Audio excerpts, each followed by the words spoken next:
couldn't hold off any longer. I'm going to go ahead and swap these motors out, at least 2 of them, to my new Sam Gook motors.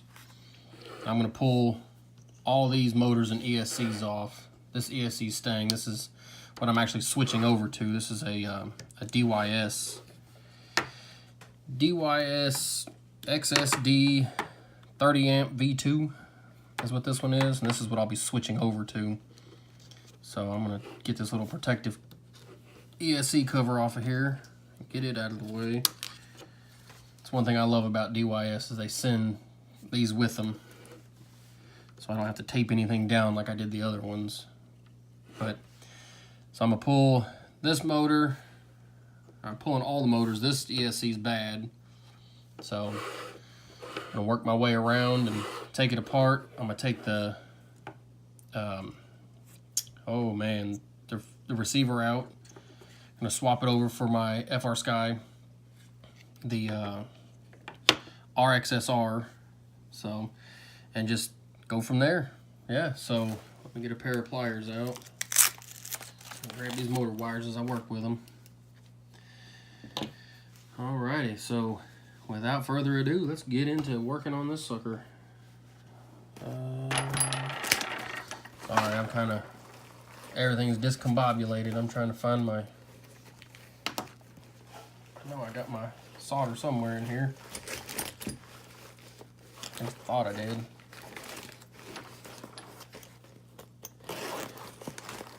Yep, there it is. I knew I had it somewhere. Alrighty. Let me tend the tip of my soldering iron real quick.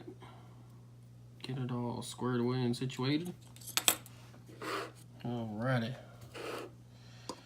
Now let's get the show on the road. Now I like to get some solder on my soldering iron, and it works so much faster when you do it that way.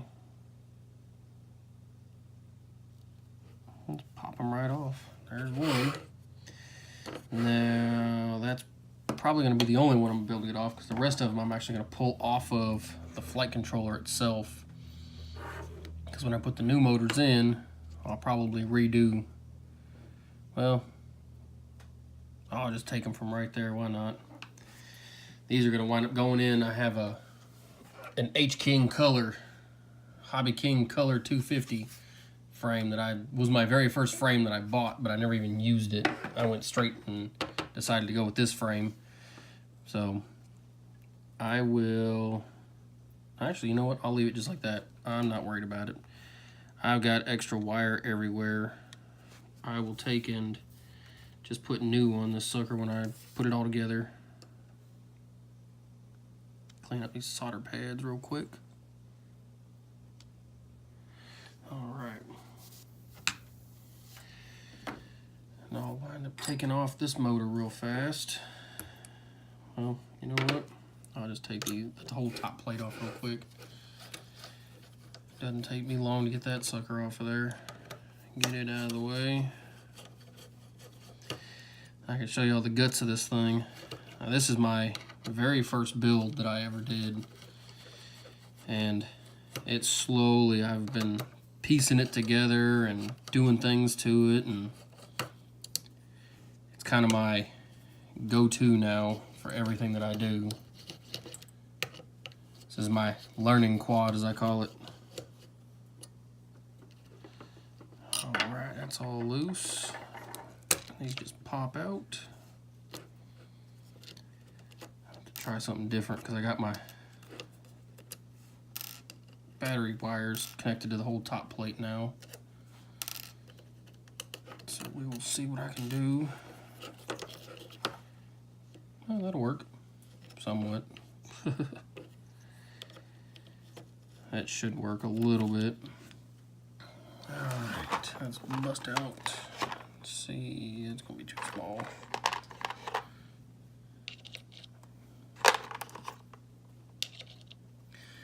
And I'm not gonna have one to fit that. Alrighty, sweet. So this is my Rush VTX This was one of their, before the 30 by 30 stack VTXs were cool. This was actually before any of the other brands come out. This is the original, I guess you could call it. Because this was the only style in existence that I know of when I got this. It was the only stack mount VTX. And I love it. I've never had an issue out of this thing. It was the first one I saw with the MMCX connector. It was, as I saw it, it was the first of all of it. But, I mean, I could be very wrong, which I've been known to be. I'm sure somebody can correct me on that one. All right. Back these off some. I always dread tearing this thing down because it's all screwed together and the standoffs are screwed together. It's got one long screw that runs through the whole flight controller stack and everything. So everything that you see on this one is actually screwed down in one way or another. And I did that on purpose because I was trying to find a way to, this was back before I knew anything about how to set stuff up. And I thought I needed to have a long one to use certain things and these standoffs, so that's how I built it. I know a lot of people don't think that it should be built that way, that you should do the nylon standoffs and all that stuff, but to be honest with you, this one actually works for my whole setup. I have no gyro twitch or anything. But now, of course, this does have the Holybro Kakute F4 flight controller in it, the first version, not the second version. So this whole flight controller is soft mounted. So I never had to worry about that issue at all. Except the bolts that I used were too short for the way I ran everything. So I had to actually flip the nylock nuts upside down just to get it to work. So that's the problem that I'm having, is the nylock goes all the way down it, and I don't have a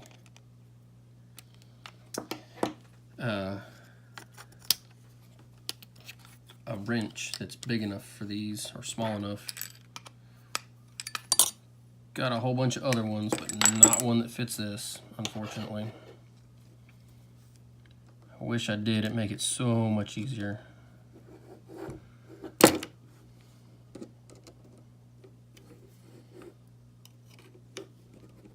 Maybe eventually I'll take and set this one up the right way, not have to do it like this. Because I kid you not, everything on this flight controller is bolted down, even to the frame. That's one of the weird things about the FT210 is they send these standoffs, and the standoffs are threaded, which has always been weird to me. I never understood that. So when you build it, you gotta have something, because I mean, you can't put the standoff on and then run it backwards. And I guess you could. All right, pop that off, MMCX connector, and this, there you go. This is the real deal. This was one of the first ones that they had that they sent out to me. And if you go to their website, it's actually this quad. It's all the pictures that they post. So, but I love it. It's got the power selector, press and hold, and it changes the powers. And it's a 25, 200, and a 500 is what this one goes up to. And I believe there's also a 0, which is pit mode, but I can't really, yes, press and hold, it'll flash, and that's pit mode. And you can change any one of your settings and it'll still be in pit mode. Alrighty, well, let's get inside here. See what we got going on. Alright, see if I can zoom in some so you can see all this. Alright, so I'm going to go around and just try and desolder all this stuff except for the number 2 motor. Hopefully I can get in there and get it out without disconnecting something else or burning something up by touching it on accident. But that is the nice thing about this fancy TS100 that I'm using, that I can get in there and I've got pinpoint accuracy with this sucker now compared to my last one. My last one, it was a bear to get in here and do things because it was so big. I love the adjustable heat. That is such a lifesaver.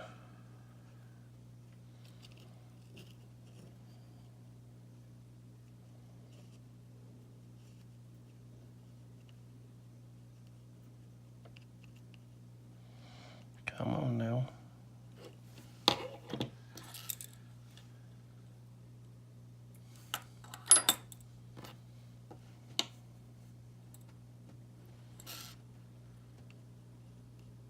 There we go.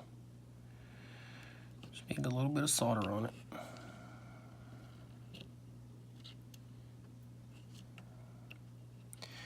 You know what, the more I think about this, I am not going to take these off. It's going to be a pain in the butt to get back in here to do any of this.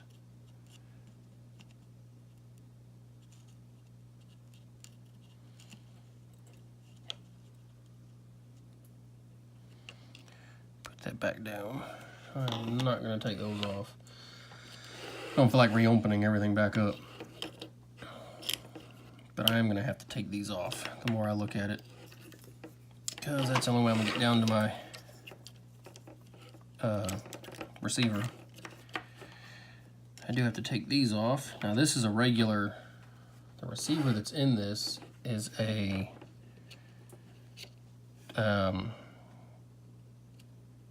serial race receiver, Spektrum, and I have decased it, and the wires for it actually run up underneath the flight controller the way I have it set up.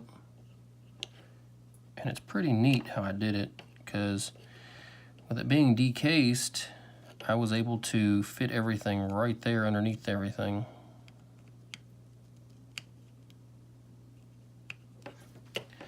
Come on. I got everything so tight in here, it just don't want to come out. There we go. All done. Check the wire. Looks good. Alright. That's all done. Disconnected. Cut my wires real quick. There they are.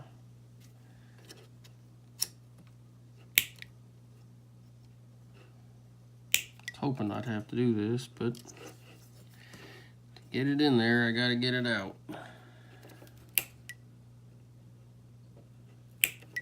Alrighty. And this was the only way I could think of running this. I did have it without some of this stuff on there, and I was chopping my power leads. So the only way I could think of to go around and make it better was to go that way with it. And now I can pull that out. That's my little race antenna, and the whole back plate just slots in, so it makes it real easy to get out. Alright, so this is going to stay in there for my antennas. I'm going to see if I can get that out of there. I'm going to pop these antennas off. There's one. Pull him out. That's one of the neat things that I liked about this receiver, is that I can just pop the antennas off and replace them, which I've had to do once before I got this antenna bracket. I don't even remember what it goes to. It was to it's actually to a tricopter off of A Main Hobbies website, and I actually just cut it down and made it, and it fit perfect in here. the way the receiver sits and everything. So now I just got to get it out of here. I've got servo tape underneath this. I used to race carpet cars, as I keep repeating to y'all. So now I'm just trying to, this tape is freaking awesome. Because once it gets a hold, it does not want to come out. I don't want to destroy this because I can always stick it in something else, because I still got my Spektrum, my DX6i, which I don't ever use. So eventually I'm going to switch over everything.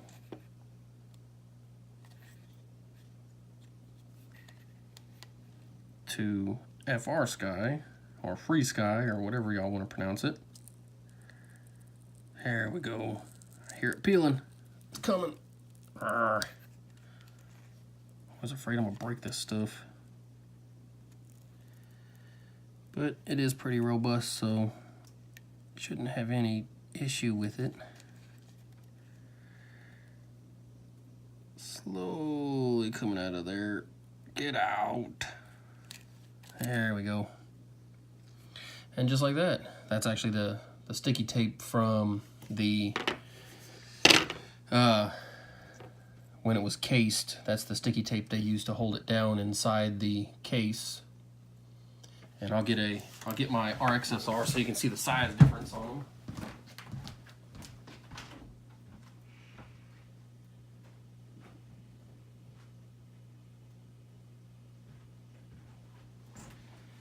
I thought I had it out here, but I guess I didn't. It's still put up in the closet.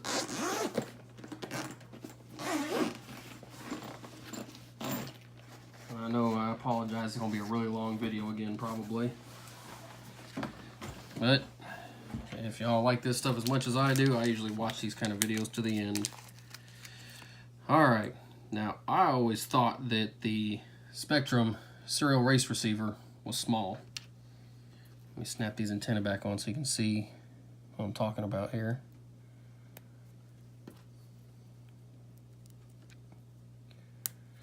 Alright, I always thought this receiver was small. It's nothing compared to that. This thing is tiny. This, I guess, would be the size of a XM or an XM Plus. And you can see the size difference on them. They're quite a bit different. So I have no worries about putting this one in here because I know it'll fit perfect. It's just trying to figure out how to mount it, because the antennas on this one are on the top, as were the race receiver. Everything's right there all in one on one side of the board. As for this one, it's not. So I think what I'm going to do is probably just stick it down on this side this way and just run the antennas out like that. That's what I'll probably wind up doing. So now I gotta find this here. Oh, that's not it. That's not it. Yep, that is it right there. Alrighty, and this is gonna be the connector I'm gonna use. I do believe. I just need to remember which ones are what. So I pull out my little diagram for instructions.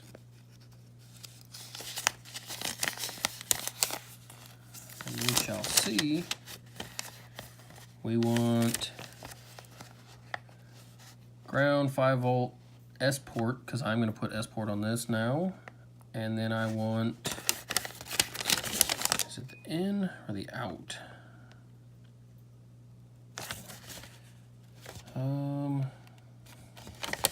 Got no clue, but I will find out.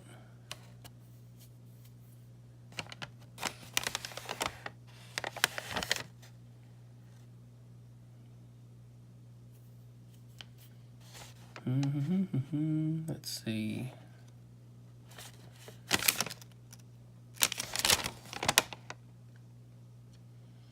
believe it's the end that we want. I'm not 100% sure. I will be right back. I'm going to pause this and I'm going to print out what I need. Folks, back at you with you. Think I figured it out now. after doing some digging, it took me about 20 minutes. So the white wire, we're not going to need. The white wire is for if you set it up as a redundancy or another satellite type receiver. So from that, I have gathered that the S bus N, which is the green, which is going to be our signal wire. Yellow, which is the next one down, will be S port, which I've got the S port tab soldered up on here, and then red, 5-volt, black, ground. So do believe I have it figured out now.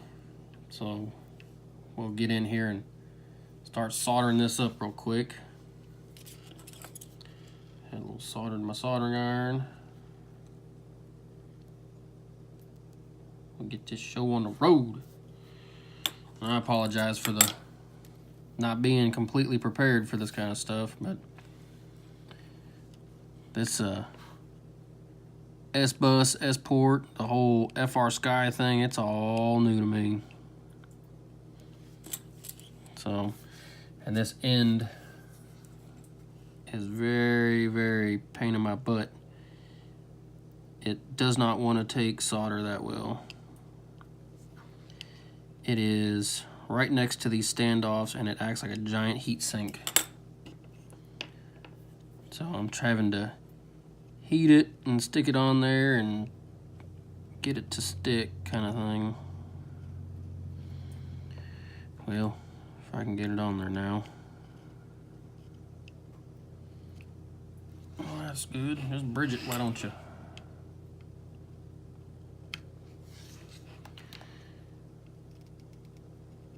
Alright, now.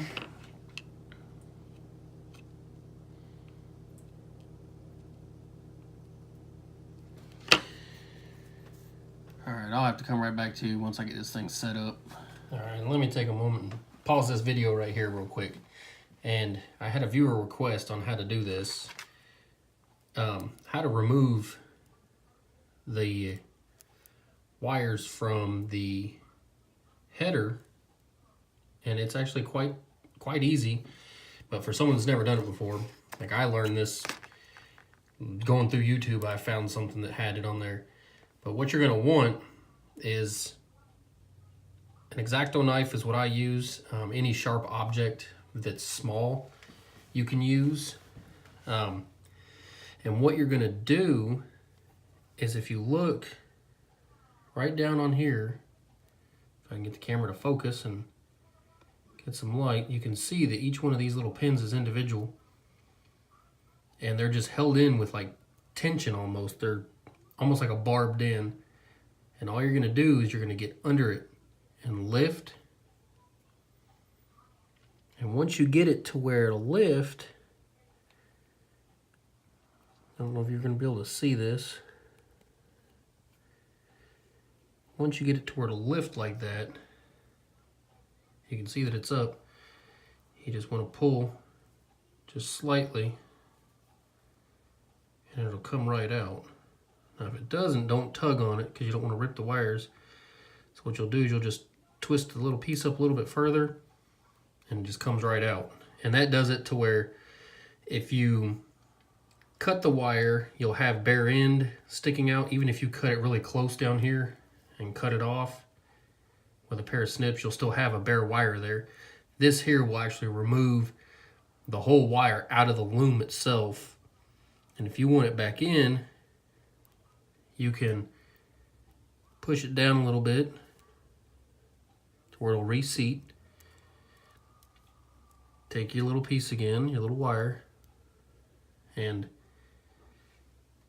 see if I can, it goes in this way. The barb's gonna go up, I believe. And all you do is you just push it in and it should go right back into where it was. And now, oh, I overbent the little plastic piece. But if you push it in, it should seat itself and not want to come back out. If you push down on the plastic, it should reseat enough to where it didn't want to come out. And you can take the whatever you're using and push on the back of it and push it in further if your fingernail can't get it. And just be very careful if you're using a blade, because you can cut yourself really good with it. Just check it, push it down a little bit, and when you tug on it, it won't come out now. And that works for almost any end. Even the servo ends are the same way. You can see the little tabs that hold them in, and all it takes is to get underneath it, pop it up, find a way to hold it with only 2 hands, and when you pull, it should come right out, just like that. And it's not hard. It just, if you've never done it before, it is very awkward to do and you're afraid you're going to break something. But if you're easy with it, you can always reuse everything and put it right back in there. And when you do, you just push the little piece deck down. It's not in all the way, there we go. And now it locks it in to where it won't come back out. You can even push down on the plastic to reseat it even better. But a little quick tip on how to do that, and that's how I do it. Some people might do it different. I mean, you can cut them off, but you're just going to have bare wire, and I don't like having bare wire around all my other electronics because you never know what could cause a short. So, let you get back to the program. Y'all have a good one. All right, I think I figured it out. Let's try this now.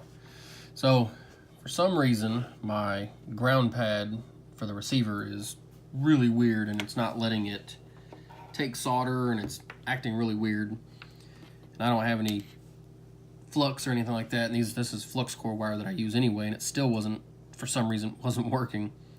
But I have it set up, and let me get ready to bind it. So let me get my transmitter, get chirping at me. So there we go. You're gonna hold the bind button on the receiver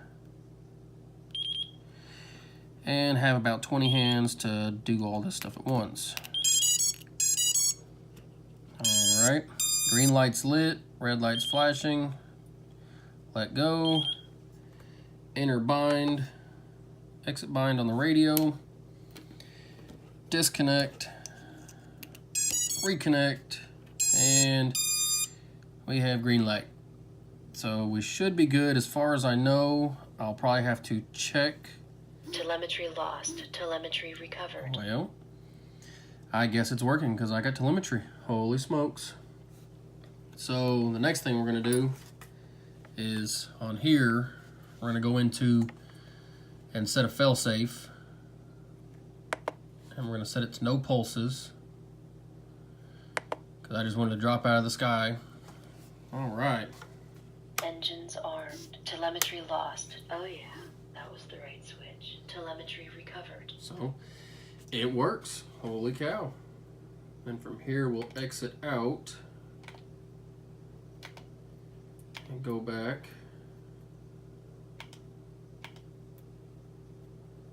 And I'm looking for telemetry lost. Telemetry recovered. Telemetry lost. And it keeps doing that because it's sitting right next to the receiver, Telemetry to the recovered. radio. So I'll turn it this way. Maybe it'll help it.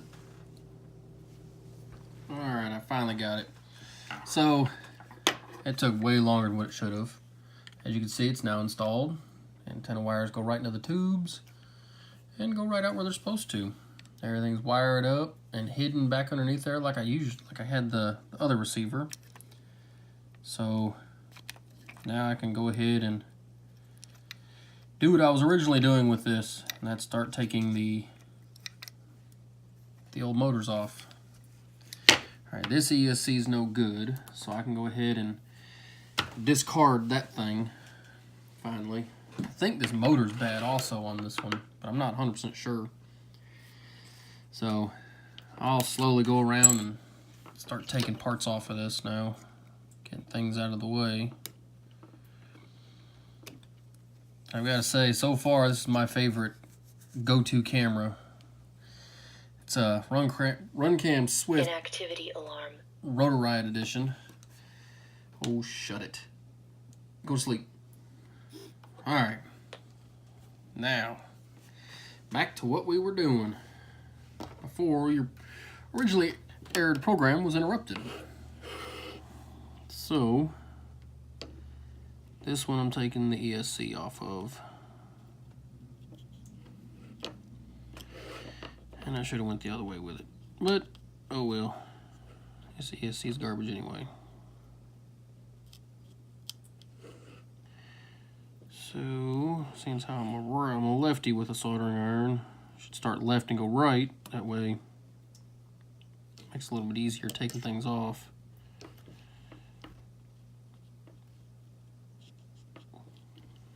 Get off there. Alright, from there I can pop the ESC off, put a little tension on the signal wire, and boop! ESC comes right off, and this one is garbage. To the trash can it goes. In the trash. Alright, now the rest of these I'm actually going to keep the ESCs because they're still good. So, come over here. Come on, get off of there. It's got like one strand that wants to hold on. So what we'll do is add a little solder to her. And Bob's your uncle, boop, off she goes. Take the other side off here. There we go. It actually has like a strand or two that sticks for some reason. I don't know why. So you push it back down as hard as you can with the soldering iron, and it'll actually pop it to where it desolders the whole thing, I guess you could call it. And this is why I'm switching to a different setup. I can't stand doing this. It gets on my nerves. The black electrical tape down, and then there's servo tape holding the ESC down.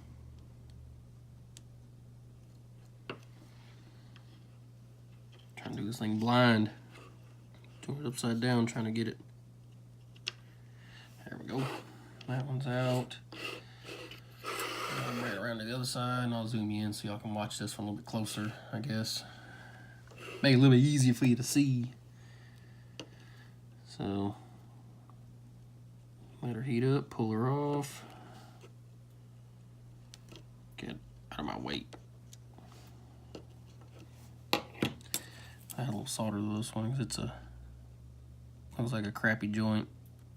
This was all done with a different soldering iron, so I can't say it was this nice fancy soldering iron that made these turn out like crap. It was my garbage soldering iron that I had, my old Walmart soldering iron. Whew, ESC's hot. A little warm. Ta-da!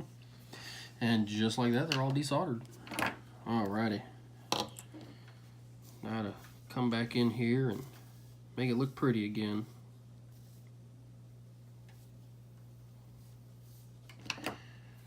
Okie dokie, I need this one here. Alright, so I'm not sure if this motor's bad, but save y'all the trouble and the heartache of watching all this. I'll cut away and I'll cut back. And I'm back at you. Finally got everything off, all stripped down. That took way longer than what it ever should have, but I got it. Needless to say, it was a pain in the ass. So now, get out these fancy new motors that I got. I'll put these on. Now I'm not gonna put it up here, I'm gonna put them in the back. That way I'm not tempted to go ahead and wire one up. That way I wait for everything to come in the mail that I need to finish it all the way up before I ever try to fire this sucker up and fly it. Because I am bad about that. So I will sit here and do it so I don't do that. I'm bad at being impatient, I guess you could say. Alright, so I need 1, 2, 3, 4. I don't know if all 4 of them will fit because I think they will, because I think this is actually a 16 by 16 mounting on this frame. As where the other one, it was not a 16 by 16 mounting. And it was weird because that's just how it was. I don't understand it. But these are not directional motors, so they can go wherever and be put on however kind of thing. I'll put at least 2 of them in for now. And I'll put 1 in to start. How's that? I'll do 1 to start. I don't even know what these motors are going to look like on this thing.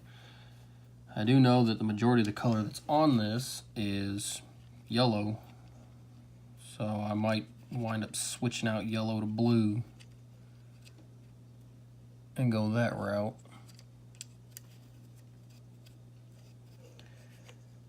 Alright, there's the first one. Well, there was the first one on there, I thought. I'll do this off camera real quick. At least get the first screw started on it. Being a pain in my rear end.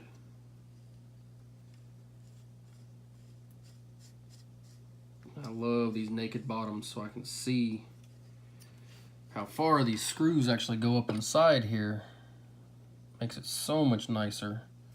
Because the other one, I could not see a thing. Alright, and it does look like we'll be able to use all 4 of them. At least it looks that way.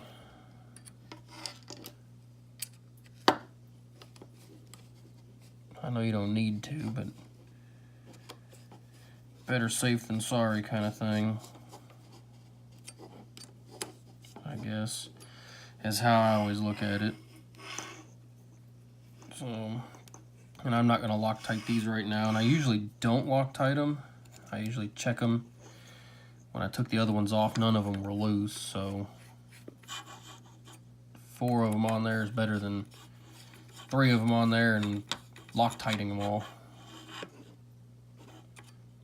So, give them a little twist so they're snug.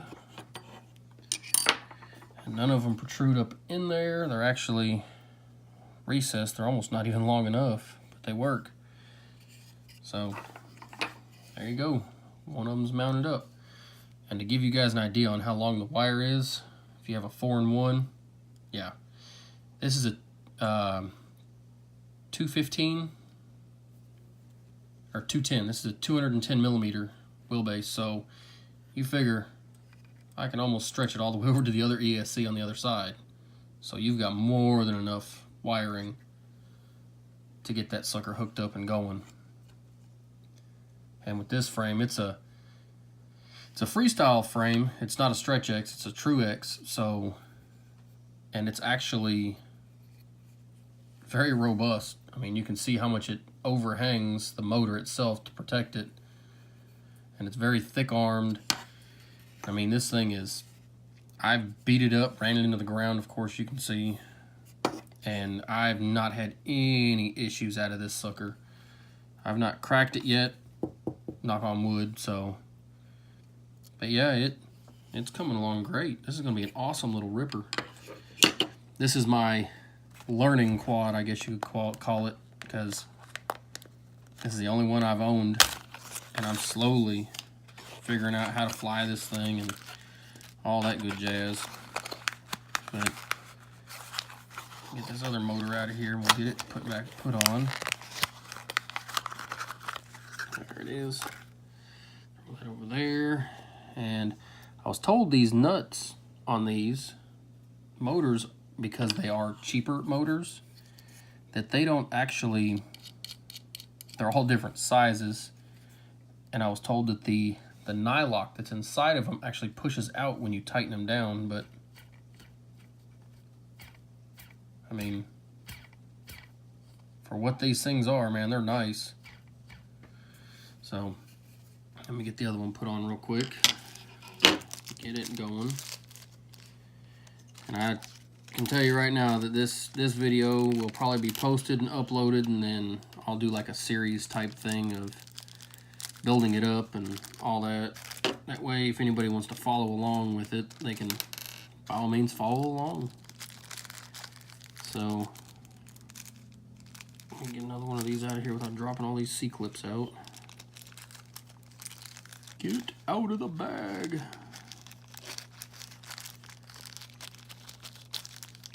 we go. 4. And then the nut. Alright, got them all out. Close that sucker back up. Goes into my bag of goodies. Alright. Gotta pull this motor out of the bag. And I'm hoping these are really good motors, because if that's the case, I'm going to start buying these things like crazy. I was wanting the higher KV, but I planned on eventually going long range, and I can always take these off and go bigger. And I didn't want something that was going to be way too powerful for, you know, my noob experience, I guess you could call it. So I kind of stuck with a lower KV, hoping that I don't destroy stuff. So, get this one on, that one started.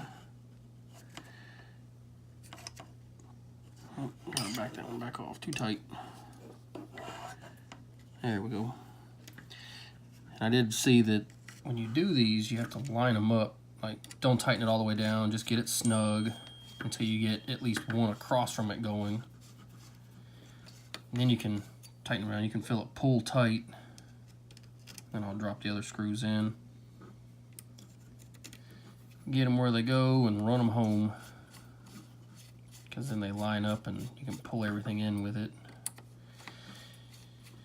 You don't want to do it all at once, because then you risk putting stuff off balance and twisting things up and torquing them the wrong way and they get out of whack. Alright, there we go. Pretty nice.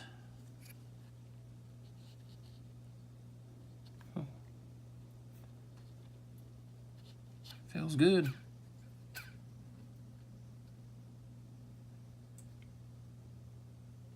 They almost feel completely different when you twist them, but I know they're not. It's in my head.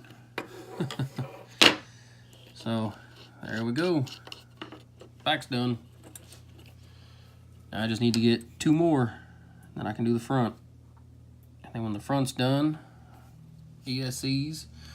I'm hoping to eventually, I'll get away with this, and I'm looking at the Wraith 32-bit ESCs to put on here. I don't know if the Holybrook Kute, this is the V1, I don't know if it has the telemetry pads on it, or the capability to run the telemetry for the 32-bit ESCs. But if it does, I'll show you where to hook it up and solder it up and all that good stuff. But so this is as far as I can go right now. I just have wires dangling everywhere now. So until next time, guys, don't forget to like, share, subscribe. If you feel like helping me out any, you can donate. I'll leave a link in the comments down below to my GoFundMe account, my PayPal account. And I know I don't like begging for money, but if you guys want to see content put out on a more regular basis, you know, instead of once every so often, you know, you can always feel free to donate, and I can either build things up as I see fit, or, you know, I can always take suggestions in the comments of things to get and to review or to build. I mean, I'm game for whatever. You guys are my fan club, I guess you could call it. So whatever you guys see that you think you want to see on here, you know, by all means, shoot me a message, leave it in the comments. Until next time, folks, keep them in the air.